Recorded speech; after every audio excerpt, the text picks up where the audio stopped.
العافية. الجلسة الماضية حكينا عن الكونديشنات كيف بدنا نفعلهم ضمن الكومبايلر. يلي ما فهم الدرس الماضي منيح حنشتغل نفس الدرس الماضي حرفيا، ما في اختلاف، بس هالمرة بدنا نساوي تعليقات. تمام، يعني هاي مسح حاكتبهم من أول وجديد. أول شي أو حخليهم مثلا، تمام، حأكتب تحتهم الثاني يعني التعليقات. تمام، أول شي بعطيه بالمية إكس، بعدين بسميه مثلا ستارت كونديشن 2. تمام، هاي خلصنا منه. نجي التعليقات هي عبارة عن داش نجمة نجمة وداش نهاية. نفتح أول شي بدنا نكتب كالعادة هاي. طبعا انتو بتعرفوا يعني هاي بمثابة فاصلة للمحارف، إذا في عنا أكثر من محرف. هاي الداش هاي التحتانية هيك محارف. أول شي حنبلش بداش، عفوا داش، وحنحط كمان فاصلة ونجمة. هون قرينا داش نجمة كاملة، يعني هيك صارت لنا، هيك قصدنا فيها هي. تمام، هنعطي begin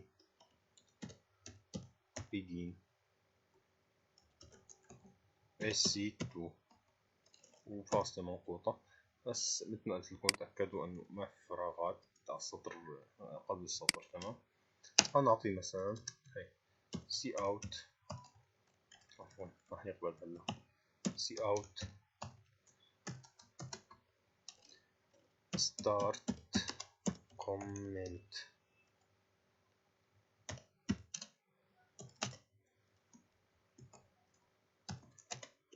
yy text and.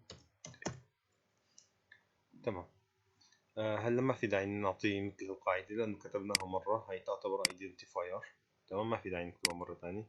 حنكتب بس هيك sc1 مشان يقرأ لنا ما ضمن التعليق، يعني هي sc2 عفوا. حنسخ له هاي مثل ما هي الايدنتيفاير، هذا نسخ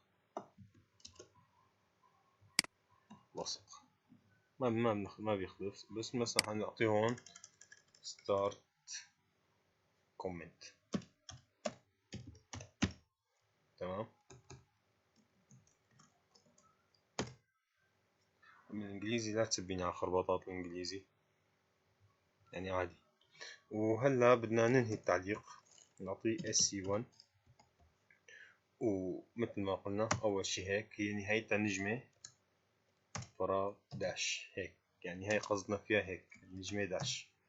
تمام، وبنعطيه begin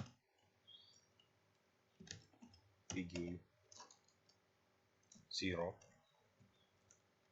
فاصلة منقوطة. وحنسخ هذا cout نفسه، ننقل له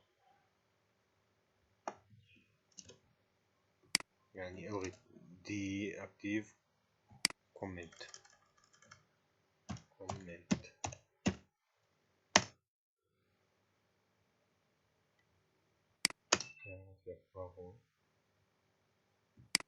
فقط عشان الكتابات تكون واضحة. هلا بنعطي save deactive comment وبيجي صفر خالص. نعطي flex، في خطأ عندنا بالسطر 18، من السطر 18 هذا 18، وإنه CS2 كنترول سي.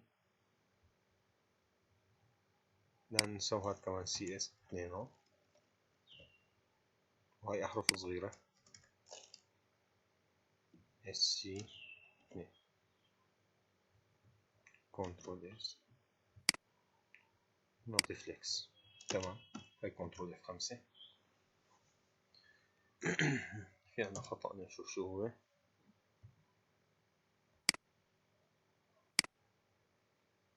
سطر 17،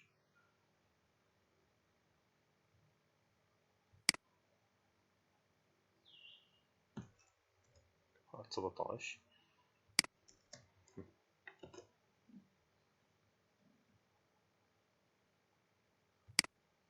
فليكس كنترول F5 وتصلح.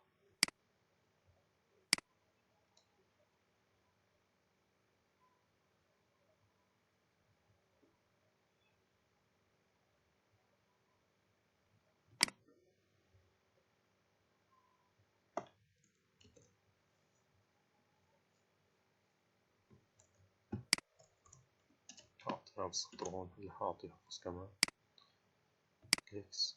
صار في عندي خطأ بالسطر 18.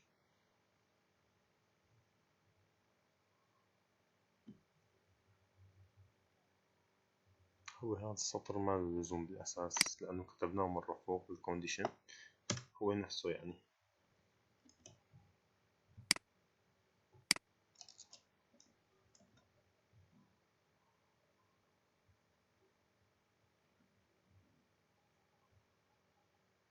قائمة الورنينج ليست بيجين، كلمة بيجين عندنا خطأ.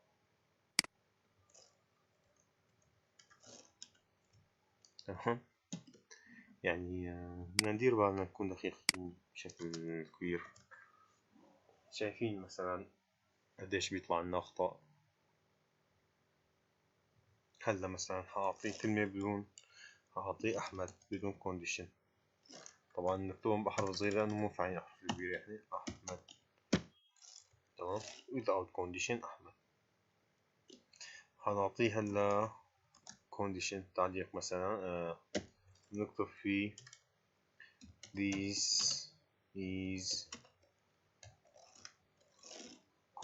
condition. نعطيه انتر، فعلنا الكونديشن واغلقنا اياه، والدليل هاي مسكر. هلا بنعطيه، خلينا نعطيه تعليق، كنترول هيك this is comment تعليق، ونسكر التعليق. بلشنا التعليق وانهينا التعليق. بلشنا يا بداش نجمة والكلمة ضمن التعليق معلقة وانهينا اياها، سكرنا التعليق والدليل هيك. تمام. هلا اذا اعطينا احرف كبيرة مثل ما شايفين ما حيقرأ نفسه لانه ما عارفين الاحرف الكبيرة.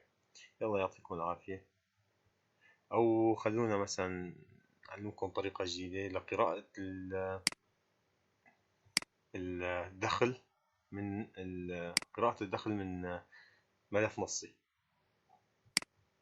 نيجي هون نعمل add new item، نختار ملف text من صيغته نص يعني.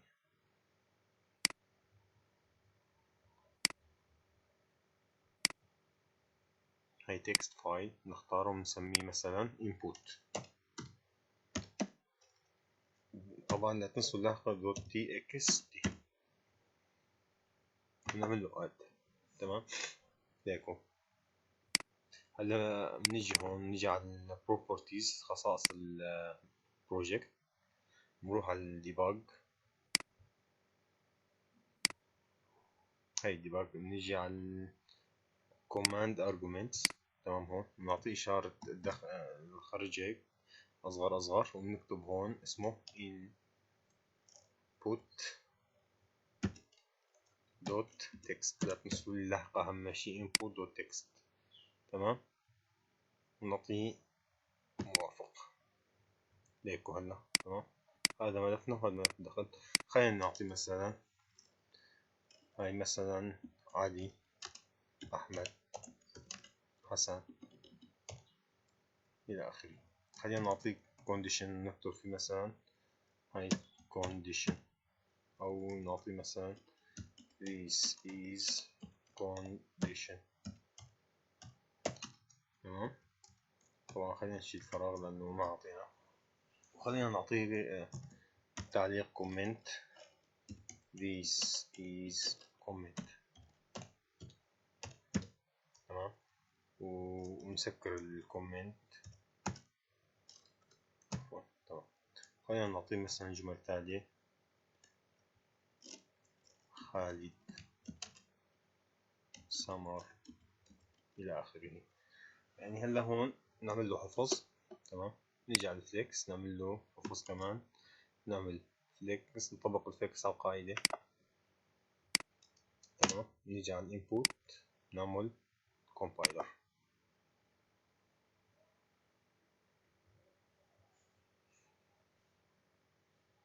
تمام، طبعا اختفت مثل ما كنتم شايفين. بدنا نحط هون بريك بوينت عند الريتيرن زيرو عشان تضل الشاشة شغالة. هذا بنعمل كمان كومبايلر. هاي طلعت. شايفين؟ نيجي عن input. أول سطر علي وأحمد وحسن بدون تعليق وبدون condition. تاني سطر أعطيته this is condition يعني تعليق هيكو this ضمن التعليق this is condition. والسطر الثالث الكومنت this is comment فعلت comment وانهيت comment وأعطيته بعدين كلمتين بدون أي شيء. إن شاء الله تستفادوا ويعطيكم العافية وسلام.